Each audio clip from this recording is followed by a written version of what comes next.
Bienvenidos a Unboxing Innovation, el podcast de Liquid Lab donde hablamos de innovación corporativa, venture building y prototipado de negocios. Conoce las estrategias de innovación que han seguido algunas de las compañías más relevantes del momento y aprende de sus experiencias y lecciones en el camino.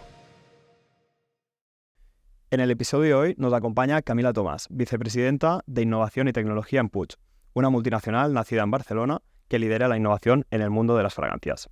Camila, primero de todo, es un placer tenerte hoy con nosotros en Unboxing Innovation y nos hace especial ilusión que seas nuestra primera invitada y además que nos recibáis en vuestra casa, en Puig.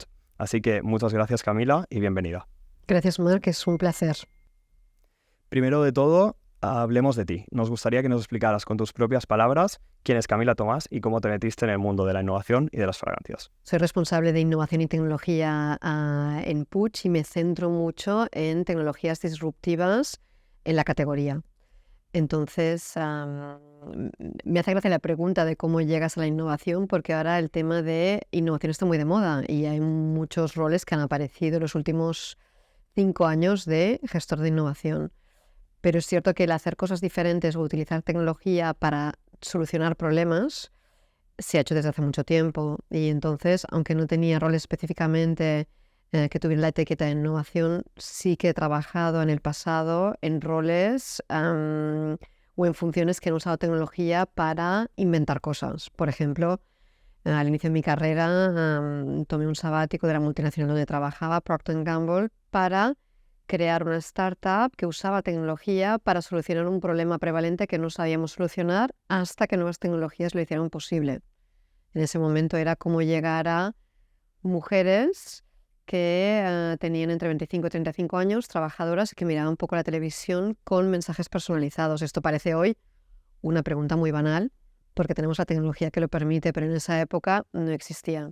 Entonces, el uso de herramientas para solucionar dilemas de forma diferente es algo que ha estado siempre cruzándose en mi camino. Es una forma de ver el mundo, una intuición de que hay nuevas herramientas que solucionan problemas atascados. Lo que pasa es que hay roles que son más espectaculares desde el punto de vista de innovación disruptiva. Y este nuevo rol que tengo desde el 2018 en Puig, que se centra en la responsabilidad de tecnologías disruptivas, obviamente se centra mucho en la innovación. Pero fundamentalmente es el uso de cualquier herramienta que solucione un dilema o cree una oportunidad de una forma que no se ha hecho antes. Y eso es una forma de ver los desafíos que va más allá de la etiqueta de ser responsable de innovación. Y relacionado ya, vinculando un poco tu carrera con Puig, cuéntanos un poco qué es Puig y qué estáis haciendo ahora mismo para liderar la innovación, para que la gente también entienda un poco qué es lo que hace que Puig esté liderando ese campo.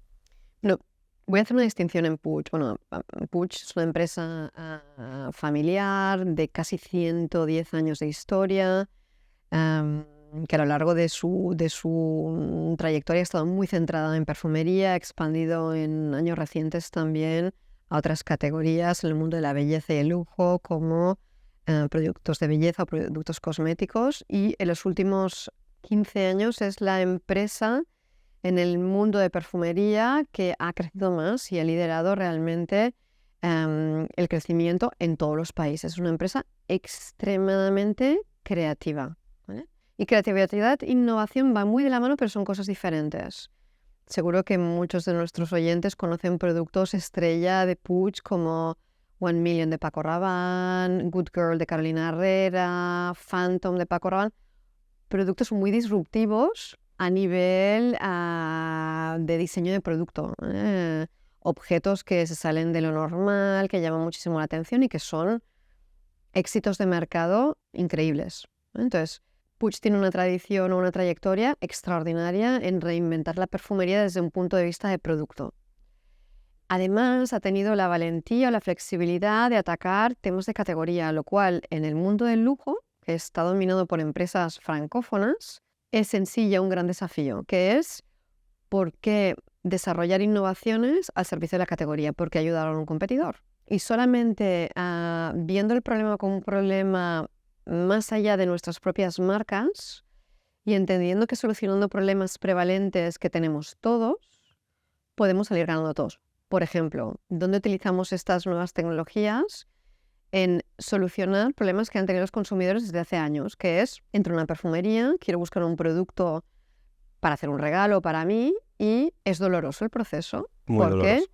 Muy doloroso, ¿verdad? Sobre todo para los chicos, lo odiáis. Te atacan sprayándote perfumes, intentándote vender el último lanzamiento. Y lo que le pasa al consumidor de a pie es, no entiendo la clasificación, no sé describir lo que me gusta porque no tenemos vocabulario en general.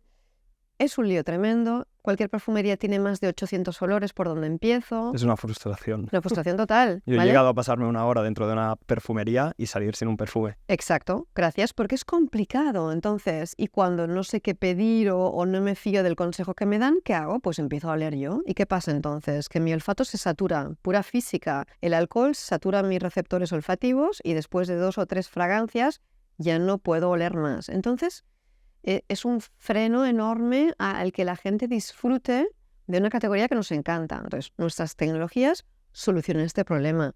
No solamente para las marcas de Puig, sino para todas las marcas.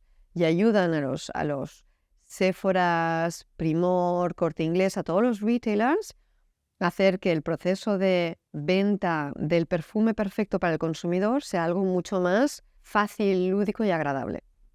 Y esto es un acto de valentía, es un acto Totalmente. disruptivo en sí mismo, que es, voy a inventar cosas que son buenas para todos.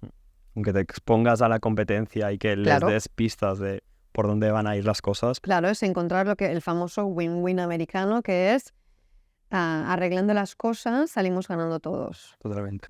que no es muy habitual en la industria del lujo.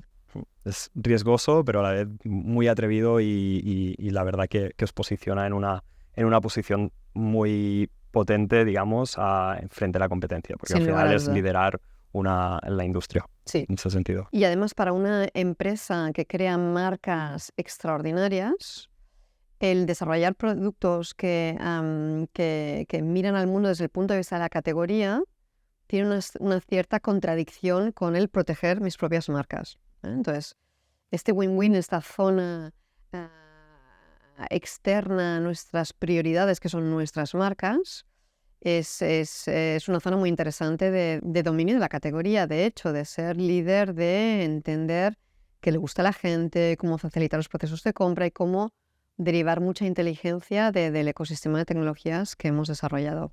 Lo siguiente que quería preguntarte un poco es enfocado a tu rol de vicepresidenta de Innovación y Tecnología en Puig, un poco cómo estructuráis esa innovación dentro de la compañía, cuál es, bueno, un poco la estructura, cuáles son las metodologías que utilizáis, procesos, equipos, cómo os estructuráis internamente para poder ser capaces de lanzar productos disruptivos como lo hacéis. Lo más importante cuando el foco de nuestras innovaciones no es tan alineadas con los objetivos de lo que se llama el core business, las marcas, es tener independencia de movimiento, porque si no, como no hay una alineación de objetivos a corto plazo, no podríamos trabajar, estaríamos supeditados a objetivos que colisionan con lo que estamos haciendo. Lo primero es tener mucha autonomía en el desarrollo de las tecnologías, obviamente sincronizados con el resto de la compañía, pero con un cierto margen de carta blanca, ¿vale? Lo cual, repito, es algo que demuestra coraje y valentía para cualquier empresa. Eso es lo primero, somos una unidad un poco electrón libre, un comando disruptivo. Pero obviamente nos coordinamos mucho con muchas de las funciones de Puig que son clave para lo que hacemos, por ejemplo, perfumería, ¿vale? Los expertos de perfumería que intervienen en nuestras innovaciones trabajan también para las marcas de Puig. O en la fabricación de algunos de nuestros inventos, los equipos de compras o de manufacturing intervienen, con lo cual hay una ayuda generosa de muchos departamentos o incluso back office, recursos humanos, SAP, o sea, la infraestructura, ¿eh? Eso es a nivel organizativo. A nivel de procesos, el trabajar en innovación no requiere per se procesos radicalmente diferentes de los que se usan para desarrollar proyectos. Sí que es cierto que a nivel organizativo nos beneficiamos mucho de tener un equipo relativamente pequeño y muy ágil, multidisciplinar, trabajar de forma colaborativa también con partners externos, precisamente porque en la innovación y las tecnologías no lo sabemos todos y nos beneficiamos mucho de colaboraciones externas, pero eso es la idiosincrasia del equipo que forma el núcleo de la división de tecnología. Y también tenemos que ser muy hábiles en tener una comunicación abierta, en jerarquías muy planas, escuchar las voces de todos, pero también decidir, acordar, no estar de acuerdo. Porque al final la innovación, cuanto más disruptiva, más responde a la visión de una persona que acostumbra a ir en contra del status quo. Por eso es disruptivo. Y en cuanto decidimos hacer cosas que no se han hecho nunca o que son apuestas, que pueden salir bien o mal, hay que ir muy rápido, pero hay que ejecutarlos. Y ahí sí que la ejecución de un proyecto sigue las pautas de cualquier proyecto. Pues hacer un POC para probarlo de forma ágil, invirtiendo lo justo y necesario lo más rápido posible para avanzar y aprender si la idea era correcta o incorrecta. Si es correcta, después aterrizarla de forma que sea escalable. Y eso es buenas praxis de cualquier desarrollo de proyecto. Antes mencionabas también la vinculación entre innovación y creatividad. ¿Cómo lo mezcláis aquí? Porque al final la innovación muchas veces se asocia directamente a producto y creatividad, se asocia muchas veces a producto, cuando innovación al final es cambio de modelo de negocio, que es algo mucho más profundo que no solamente producto. ¿Cómo vinculáis estos equipos o cómo os nutrís de estos equipos que son más creativos para incorporar ciertas ideas y después desarrollar nuevos productos? Es una muy buena pregunta y como a veces me piden que hable de innovación, siempre empiezo hablando de innovación versus creativity, ¿no? Y hacer una distinción. Pero mi propia valoración de qué es innovación versus creatividad ha ido cambiando en el tiempo y te contaré por qué, ¿vale? Entonces, a día de hoy, la parte de creatividad en la cual Puig es extraordinario, es una máquina creativa, para mí lo que hace muy bien es crear emociones. ¿Vale? Es la parte estética, el intangible de lo que no se puede explicar, pero que hace que algo sea increíble, espectacular. Me lo quiero poner, lo quiero tener, quiero ir, quiero tocarlo, quiero verlo, quiero hablar del tema. ¿Vale? Y es como una buena película. ¿Okay? Curiosamente, innovación, que no solamente tiene que ver con business models, para mí es aplicar soluciones que no se han aplicado nunca a problemas existentes o a oportunidades nuevas. Es como hacerlo de forma diferente, no necesariamente un business model. ¿Vale? Porque a veces buscamos soluciones a un problema que se convierte en un business model, pero eso viene más adelante. Pero es cierto que the devil is in the detail. Y innovaciones feas pueden ser un fracaso porque nadie las quiere usar. ¿Vale? Entonces, por ejemplo, nos inventamos la visualización del perfume para resolver un problema muy concreto de un proyecto de tecnología que estábamos desarrollando con Bosch Siemens, que era cómo ayudar a la gente a componer su propio perfume. ¿Vale? Como era tan complicado y nadie tiene vocabulario y era un lío, decidimos crear un vocabulario visual donde la gente pudiera ver real time a qué huelen las cosas o las mezclas de cosas. ¿Okay? O sea, una solución con tecnología a un problema muy antropológico casi. ¿Vale? Lo hicimos de forma muy estética, muy bonita, con lo cual nos dimos cuenta que resonaba mucho con el consumidor, con la población, tanto el neófito del perfume como el experto del perfume. Y de ahí nos dimos cuenta que si tirábamos del hilo, esto era un negocio, porque habíamos creado el vivino de la perfumería de una forma muy atractiva que solucionaba un problema mucho más grande del que estábamos intentando solucionar, que es, por fin entiendo qué perfume puede ser relevante para mí. Y eso se convierte después en un business model. Pero el inicio de la innovación no era un business model. Y el éxito de la innovación es que era no solamente muy pertinente, muy bien pensado, pero que era muy bonito. Y ese es el intangible de la creatividad. ¿Y por qué lo hicimos tan bonito? Bueno, porque hay mucho roce con equipos creativos y una sensibilidad prevalente en todos los departamentos de Puig que hace que se hagan las cosas muy estéticas. ¿Algún proyecto que haya sido un reto para vosotros? Entiendo que este seguro que fue un reto enorme, porque al final poder tangibilizar algo que no es tangible pues tiene que ser muy difícil. ¿Nos podrías explicar algún reto al cual te hayas enfrentado en tu rol que sobre todo pues hayáis podido sacar pues unas lecciones que os hayan ayudado también a construir un poco la forma como innováis aquí en Puig? En innovación y estos proyectos nos enfrentamos todo el día a priori's que cuestionamos. Y os voy a dar un par de ejemplos. El primero es tradicionalmente en perfumería se explicaba de forma visual a qué huelen los perfumes con un concepto que se llama la pirámide olfativa. No sé si os es familiar, pero es literalmente una pirámide, como un poco como la pirámide de Maslow, donde se ponen ingredientes en 3 segmentos de la pirámide, dependiendo de lo volátiles que son, van arriba de la pirámide, son los que se evaporan antes y los que menos se evaporan se ponen abajo. Entonces, cuando alguien profesional intentaba explicar a un consumidor a qué huele un perfume, le enseña una pirámide con unos 15 nombres más o menos de ingredientes que no conoce, ¿vale?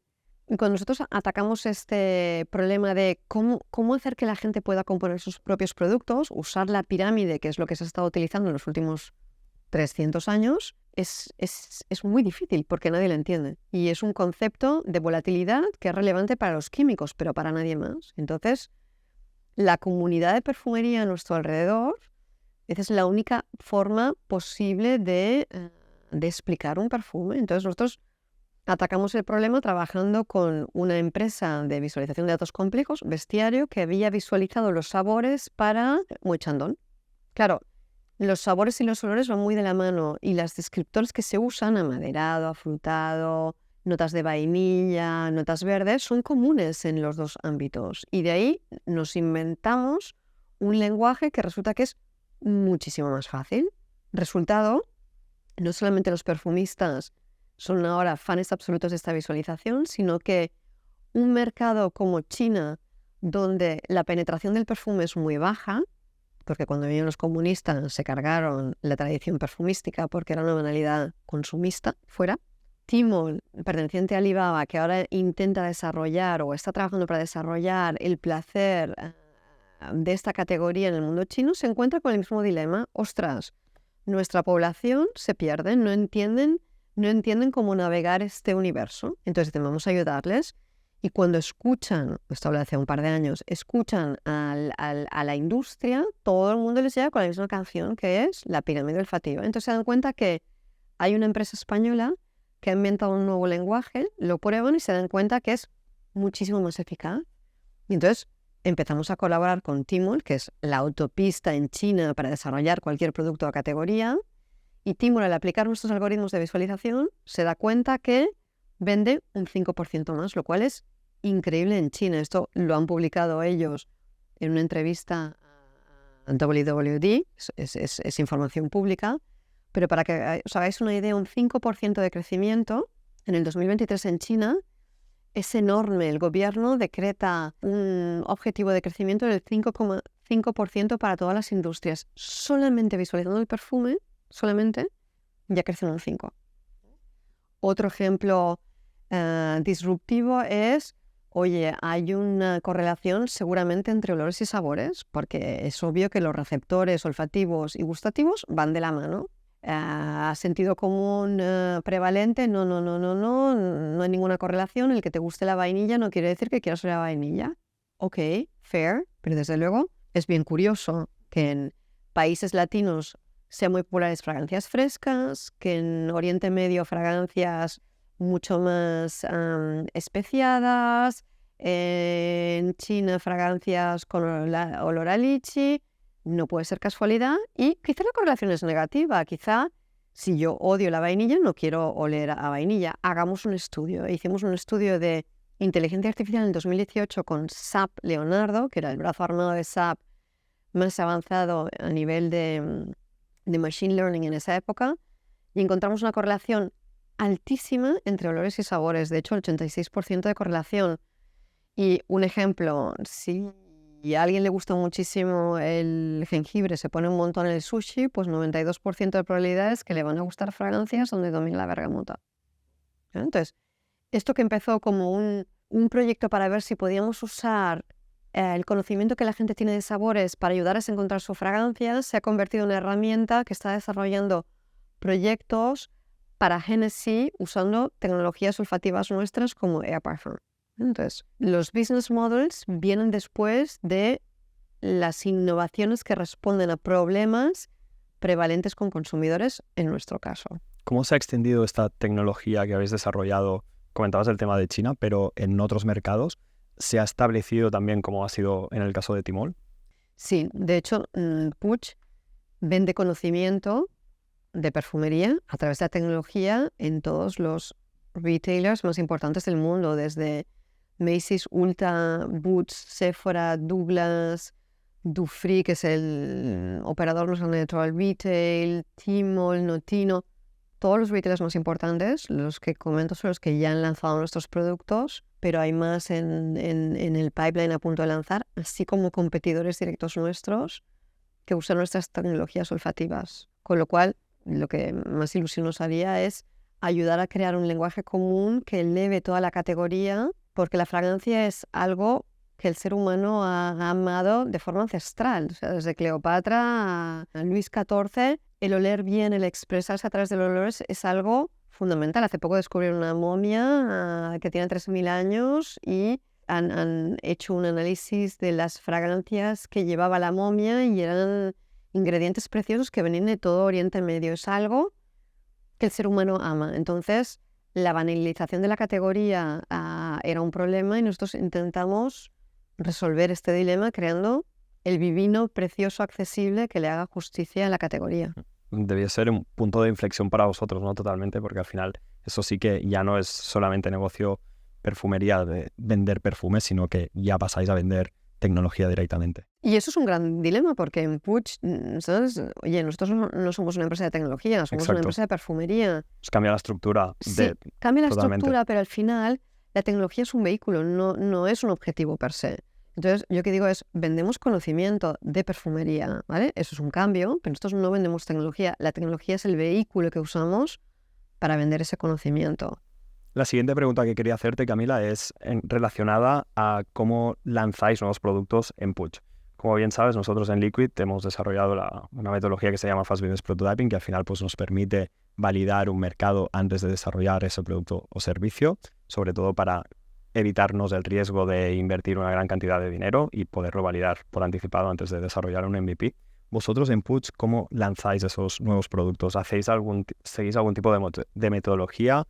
¿Hacéis algún tipo de prototipado o empezáis directamente desarrollando un MVP? Voy a distinguir lo que es el lanzamiento de perfumes o cosméticos o campañas de moda, porque aquí hay un equipo con mucha experiencia de market research que tiene muy trillado el proceso de testar y recibir inputs relevantes para afinar los productos. Aún así, siempre hay sorpresas, porque parte de la magia de los lanzamientos de productos de belleza o de lujo es el mix y el impacto en el mundo real, y eso no se puede probar in vitro. Sin embargo, en lo que son las innovaciones, sobre todo New Business Models, el aprendizaje que yo he hecho es ¿por qué no hice un POC antes? ¿Por qué no hemos hecho Business Prototyping más rápido y más al inicio? Porque sí que hay discusiones que a veces extienden el tiempo sobre esta idea no tiene mercado, sí que tiene mercado, si la tuviera tendrá más encaje de una manera o de otra, y al final me doy cuenta que nobody knows. O sea, al final no ha habido un POC en el cual yo no me haya sorprendido el resultado, a mejor o a peor, o en las conclusiones que hemos sacado. Y creo que es muy bueno ser humilde en entender que nadie tiene el conocimiento absoluto y que ganamos más invirtiendo rápidamente en POCs que nos dan visibilidad, en vez de discutir sobre el tema durante meses. Bueno, entonces, nosotros hemos aprendido mucho y soy fan total de la metodología de Fast Business Prototyping. Pero al final os dan datos que os permiten tomar decisiones de alguna Exacto. forma, y también reduces muy rápidamente todo el tiempo que podemos estar desarrollando un producto o un servicio. Puede pasar 1 año o 2 años. No sé en vuestro caso cuánto tiempo podéis estar desarrollando un producto, pero generalmente hasta que no tiene el primer impacto con el cliente final no sabemos si realmente ese producto va a tener éxito o no. Y al final, utilizar estas metodologías pues y ayuda. Cuanto más controverso sea el debate, cuanto más pasión hay entre los sí, esto es interesante o no lo son, y no es un tema de números, ¿no? El 1 puede tener la razón versus los 9 que dicen que no, más interesante es hacer un POC. Porque en cualquier caso, si es una idea disruptiva, no puede ser votada por la mayoría, si no ya se habría hecho. Es mi gran aprendizaje y lo aplico cada vez más. No creo que debamos pasar demasiado tiempo conceptualizando cosas que nadie sabe, hay que probarlas. Totalmente. Y hablando de proyectos que hayáis hecho, que obviamente, como comentábamos, al final un proyecto que tú lanzas pues comporta ciertos riesgos porque a veces existe ese desconocimiento, nadie tiene conocimiento absoluto de si ese proyecto que se está planteando lanzar pues funcionará o no hasta que realmente no se testea, hasta que no se prueba. Entonces, ¿algún proyecto que vosotros hayáis hecho y que no saliese como esperabais? ¿Tendrías algún ejemplo que nos pudieras compartir? Y también learnings que hayas podido sacar de ese, entre comillas, fracaso que después, pues obviamente te da el conocimiento para poderlo hacer de otra forma. A nivel de POCs, hemos tenido la experiencia al revés. Han sido un éxito inesperado de una idea que estaba en debate, que por fin hicimos un Fast Business Prototyping y ahora estamos planteando cómo ejecutarla. Pero sí que lanzamos un proyecto hace años que no prosperó, abortamos. Cuando llegó el COVID tenía una parte de retail que quedó paralizada y este proyecto, yo siempre digo, fue un falso negativo porque parte de los KPIs no cumplieron las expectativas, pero parte de los KPIs eran infinitamente más positivos que las expectativas, ¿vale? Abortamos el proyecto, salimos de él, pero había elementos indicadores de que había mucho potencial. Esta idea es la que después hemos probado en este Fast Business Prototyping, que ha dado resultados muy positivos. Pero en cualquier caso, este proyecto que fue el que he mencionado antes de cómo personas pueden hacer su propio perfume, generó la visualización de los perfumes, instalaciones de Parfum muy interesantes que ahora están en los retailers más importantes del mundo y fue el embrión del ecosistema de tecnologías que ahora Puig comercializa en todo el mundo y que ha ganado muchos premios de innovación. El último, el premio de innovación de la industria del lujo, que ganamos en Ginebra hace un mes. O sea, ese proyecto que podría interpretarse como un fracaso, de hecho, dio pistas muy interesantes que después se han comercializado de otra forma y que tienen quizá incluso más potencial. Aprendizajes al final, No hay ¿no? fracasos, hay aprendizajes. Totalmente, correcto. sí. Antes has mencionado que la tecnología para vosotros es un vehículo. Obviamente ahora, tal y como está avanzando la tecnología, los cambios que está habiendo con la explosión de inteligencia artificial en este último año, aunque ya viene de lejos, tú ya has mencionado que en 2018 ya empezaste a hacer cosas con inteligencia artificial, pero la velocidad a la que está avanzando la tecnología ahora mismo, ¿cómo ves el panorama de la innovación y sobre todo vinculado al sector de las fragancias gracias a estos cambios tecnológicos que están habiendo recientemente? La verdad es que vivo en un estado permanente de vértigo / pánico, sinceramente. O sea, no me deja dormir. Mi enemigo no son mis competidores, es OpenAI, la tecnología, porque nos da posibilidades increíbles, pero también es muy disruptor en los business models. Por ejemplo, nuestro modelo de negocio ha cambiado radicalmente en los últimos 6 meses a causa de ChatGPT. Entonces, la tecnología hace posible muchas cosas que antes no eran posibles. Y en cualquier industria donde había un estado de confusión o de incertidumbre o de complejidad que se puede solucionar con inteligencia artificial, se solucionará. Al final no ha cambiado solamente la industria de la perfumería, sino que Todas. muchas industrias. Y en la industria de perfumería, lo que ayer era un problema o una oportunidad, véase, no sé qué perfume regalar porque no entiendo la categoría, no sé lo que le gusta, o no quiero oler como todo el mundo, pero no me quiero gastar 1.000 euros para que me hagan mi perfume, ahora es posible. Relaciones entre olores incluso y salud mental. Estamos trabajando con el Hospital de San Pablo para calificar o validar Parfum como una herramienta de detección precoz de enfermedades neurodegenerativas. O sea, abre tantas posibilidades que expanden el mundo de las fragancias y los olores más allá de me compro un perfume, que la pregunta es ¿cómo las incorporamos? ¿Cómo nos aseguramos de que entendemos los peligros y las oportunidades que nos traen a todos los niveles y cómo se convierte en una oportunidad y no en una amenaza? En nuestra categoría y en muchas otras. Sí. No, y además a vosotros os abre las puertas también a otras categorías, también no solamente perfumería, sino que gracias a esa tecnología, como bien mencionabas, estáis colaborando con un hospital, ¿no? Entonces eso os puede dar opción también a cambiar vuestra compañía por completo en muchos ámbitos.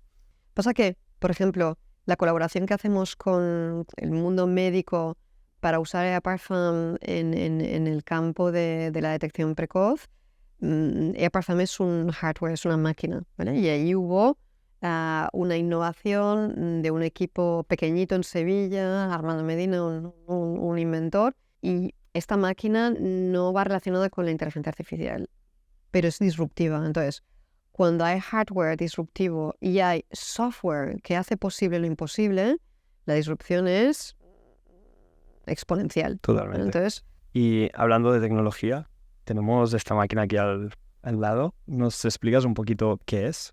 es un prototipo que teníamos en la oficina hace un par de años que se llama EAParfam. Lo tenemos aquí para enseñar cómo funciona la máquina. ¿Veis que hay estas botellitas pequeñitas colgadas? Estos se llaman codomizadores. Y la gracia del invento de la patente es esta botella pequeñita, el codomizador. Y lo que hace el codomizador es coger un perfume normal y corriente de cualquier botella o cualquier solución alcohólica, véase una ginebra, y permite expulsar las moléculas olfativas de esa solución alcohólica con micropartículas, lo cual no satura el olfato. Quiere decir que yo puedo usar EAParfam para oler 100 fragancias, 100 olores uno detrás de otro. Un poco la frustración que te hablaba antes, ¿no? De entrar en una perfumería, estarte una hora y sin cobrarla. Lo cual parece interesante, pues dices, pues qué bien, pues mira, puedo oler 100 perfumes y elegir el que me gusta. Pero tenemos aplicaciones, por ejemplo, tenemos una instalación en el Museo del Prado en la cual puedo oler un cuadro, ¿vale? ¿Y por qué esta máquina está en el Museo del Prado? Porque no se puede sprayar nada húmedo al lado de una pintura del siglo XVII de Rubens porque se daña el cuadro.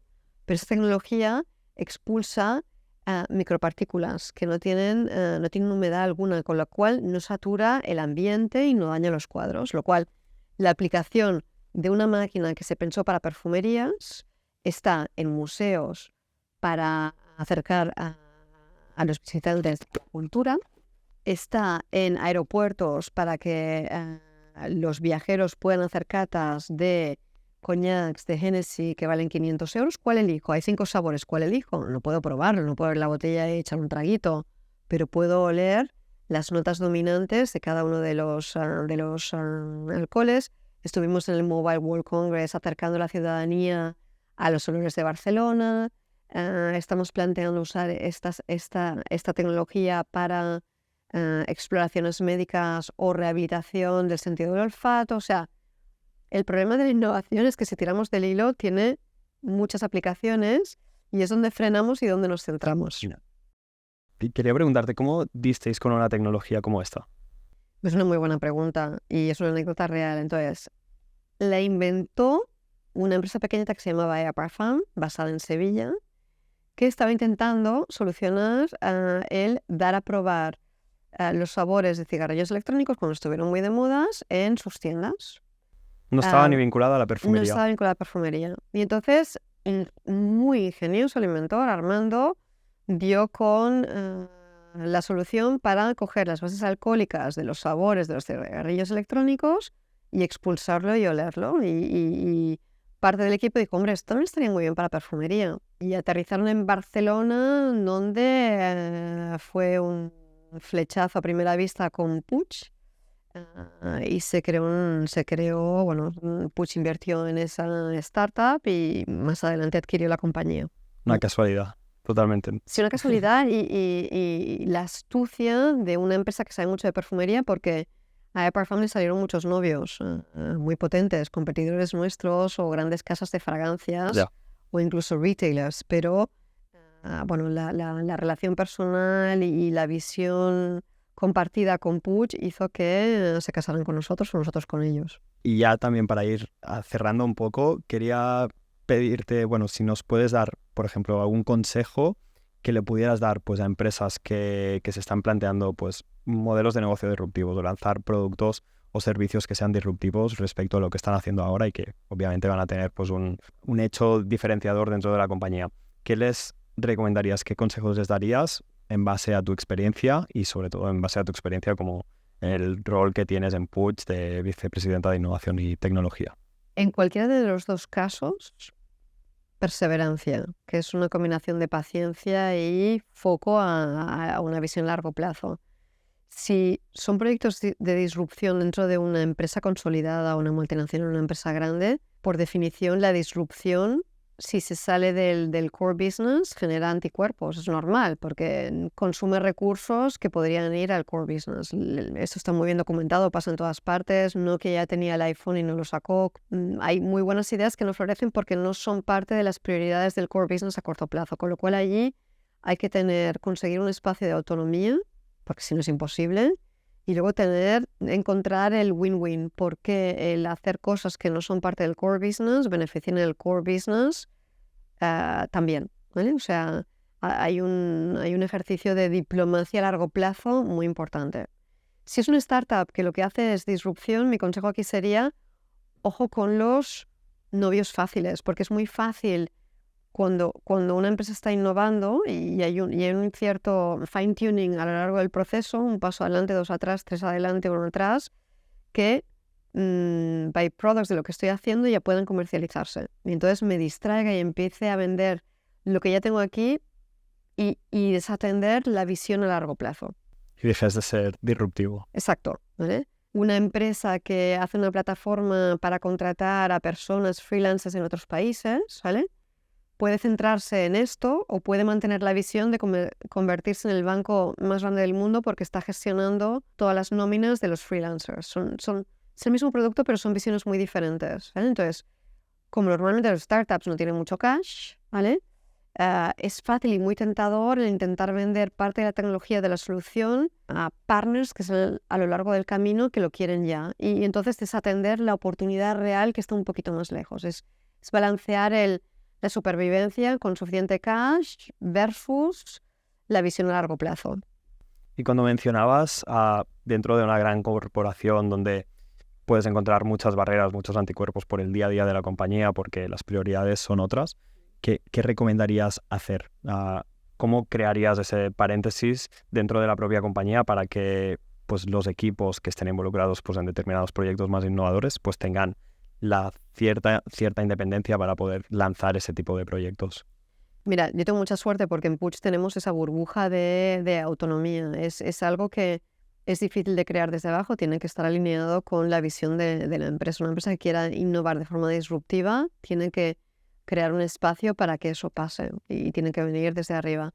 Pero en todos los foros de innovación, cuando me encuentro con colegas o homónimos míos, la discusión o las historias siempre son las mismas. Es la gestión de esa tensión entre, oye, ¿qué estamos haciendo? Esto no me sirve para nada, ¿vale?